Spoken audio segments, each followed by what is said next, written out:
O sea, si un sangrado digestivo no persiste ni recurre, o sea, una sola vez, y los estudios iniciales fueron negativos, no es necesario seguir estudiando al paciente. ¿Está?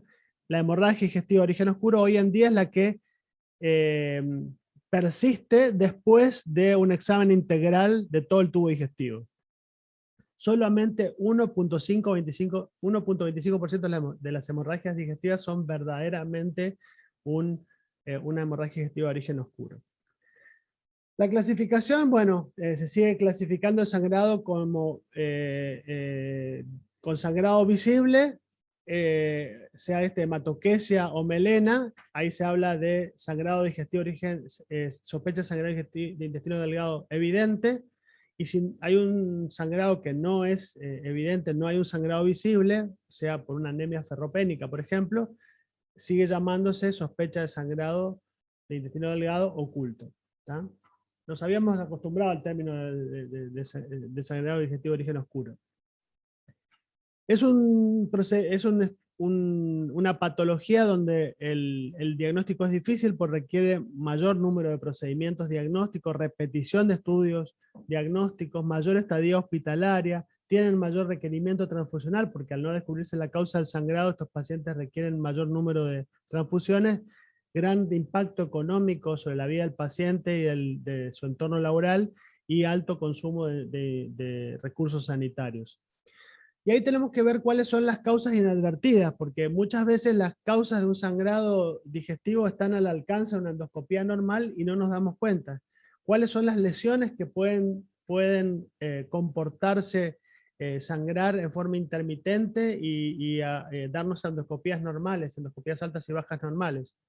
Tenemos que tener en cuenta las lesiones de Cameron, que sangran en forma intermitente, 5 a 15% de las veces, algunas angioctasias, que sangran en forma intermitente también, que están muchas veces mal ubicadas, tanto en la endoscopía alta como en la colonoscopía. Es fácil no ver las angiodisplasias ubicadas en la primera rodilla del duodeno. Es muy frecuente que no veamos. En esos pacientes hay que mirar bien, hay que poner un cap al endoscopio para asegurarse que no tienen ninguna angiodisplasia en ese sector. Las varices fúndicas, las lesiones de Dieulafoy, el watermelon stomach, la gastritis, la angiectasia vascular antral, la gastropatía hipertensiva, la presencia de úlceras pépticas. Muchas veces las úlceras están ubicadas en sitios que no los vemos, sobre todo en el píloro o en el bulbo, y no vemos bien al hacer la endoscopía inicial.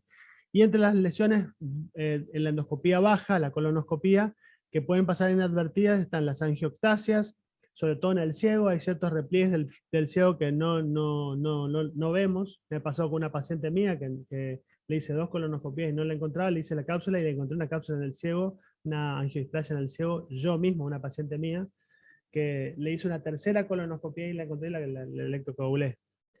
Neoplasias, que no hay veces no las vemos, en las neoplasias en algunos lugares del sigma pueden estar presentes, o en el recto inclusive, y no las vemos, y las lesiones de Dieulafoy también, como ya sabemos.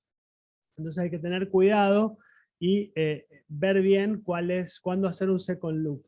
Según la forma de presentación, si el paciente se presenta con hematoquesia, podemos indicar un second look por endoscopía, a través de una endoscopía baja, y si tiene melena, con una endoscopía alta. Hay un rédito diagnóstico de entre un 2 y un 25% en la segunda endoscopía alta y entre un 6 y un 23% en la segunda colonoscopía. No es nada despreciable. Entre las etiologías, bueno, siempre tenemos que tener en cuenta la edad del paciente porque son diferentes las formas de presentación y las patologías prevalentes en cada edad. En una persona joven siempre tenemos que pensar en tumores, en la causa más importante, ya sean malignos como el adenocarcinoma, sobre todo si el paciente tiene antecedentes de enfermedad celíaca, los carcinoides, sarcomas, linfomas, metástasis de melanomas, las lesiones benignas como los GIST, los adenomas, hemangiomas, amartomas. De esos los más frecuentes son los adenocarcinomas, los carcinoides, los linfomas, los GIST, y nada más. Y después, los otros son menos frecuentes. Y después siempre tener en cuenta que las angioctasias se pueden ver en personas jóvenes, sobre todo si tienen algunas enfermedades, por ejemplo, los pacientes que tienen CREST o tienen esclerodermia, es frecuente ver angiodisplasias o telangiectasias, son de diferente presentación en personas jóvenes. El divertículo de Meckel, una persona joven que sangra, siempre pensar en divertículo de Meckel. Eso nos puede modificar la conducta diagnóstica y puede ser que no lleguen a hacerse una cápsula.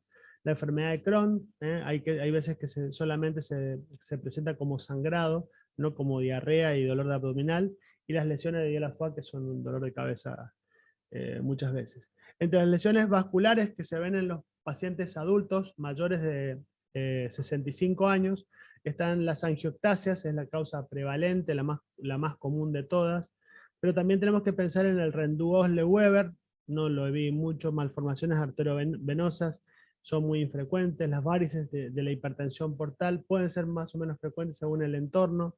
Las lesiones por AINE en Estados Unidos son más frecuentes las lesiones por AINE que acá vemos menos, no sabemos si es una cosa de población o qué, o por el uso que hacemos de antiinflamatorios no vemos tantas lesiones por AINE como tienen en Estados Unidos, que es la segunda causa lejos de hemorragia o sangrado del intestino delgado.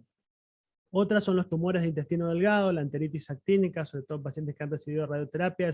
Esto se ve cada vez menos porque la radioterapia hoy en día es cada vez más focalizada y permite disminuir la posibilidad de enteritis actínica, la hemofilia, la pancreatitis necrotizante y las fístulas aortoentéricas, que son entidades bastante raras. También hay diferencias si estas lesiones se dan en diferentes partes del mundo. En el occidente son más frecuentes las angioctasias y en oriente son más frecuentes los tumores de intestino delgado. En personas menores de 40 años tenemos que pensar en tumores de intestino delgado y sobre todo, como les contaba recién, en los malignos, adenocarcinomas, sarcomas, metástasis de melanomas, linfomas, carcinoides, y los benignos GIST, hemangiomas, adenomas y amartomas. Son más o menos un 10% de las causas globales de sangrado intestino delgado y 2% como causa global de sangrado. El divertículo de Meckel siempre hay que tenerlo en cuenta, sobre todo en personas menores de 35 años, 40 años. Es un remanente del conducto vitolino que se suele localizar en el ilion, en los últimos 60 a 100 centímetros de intestino delgado. Es la primera causa en menores de 25 años y el 20% de ellos tienen una mucosa gástrica heterotópica dentro del conducto del divertículo de Meckel que genera ácido y eso provoca una úlcera, que es lo que sangra, en definitiva. El diagnóstico se hace a través de Meckel Scan, como lo vemos, pero también a través de una cápsula como esta que están viendo ustedes, que es una paciente que tuvo un divertículo de Meckel. Hace poco tuvimos una paciente de vuelta con una mujer, una chica, que estaba en el día 12 de puerperio, hizo una hemorragia digestiva y bueno, estaba amamantando y no le pudimos hacer un Meckel Scan porque por el tiempo de eliminación del pertenectate de tecnesio 99, que es el vehículo que se utiliza, ¿no? Así que bueno, tuvimos que hacer una cápsula y vimos que era un divertículo de Meckel, como ya nos sospechábamos por el entorno clínico, pero bueno, era una chica de 38 años. En los menores de 40 años, las lesiones vasculares que se pueden ver también son las angioctasias, telangioctasias en el síndrome de Rendu-Osler-Weber, el síndrome de Cres, como les contaba recién, y también las lesiones de Diela-Foix o las fístulas aortoentéricas. Las angioctasias son dilataciones tortuosas de los vasos laberínticas, no tienen capa muscular y se pueden asociar a vasculopatía. En los pacientes, es muy frecuente que los pacientes tengan alguna vasculopatía. Generalmente tienen enfermedad vascular periférica en las piernas, suelen tener neuropatía incluso, tienen arteriosclerosis y también se pueden asociar a valvulopatía de la estenosis de la válvula aórtica y mejoran mucho con el reemplazo de la válvula aórtica. También tenemos que pensar en las lesiones inflamatorias como las úlceras de la enfermedad de Crohn, pero diferenciarlas de las úlceras idiopáticas que no tienen causa, el uso de antiinflamatorios, la isquemia como causa de úlceras, y otras que pueden dar úlceras son la vasculitis, el Zollinger-Ellison y la enfermedad celíaca, en el contexto obviamente de una yeyunoileitis ulcerativa.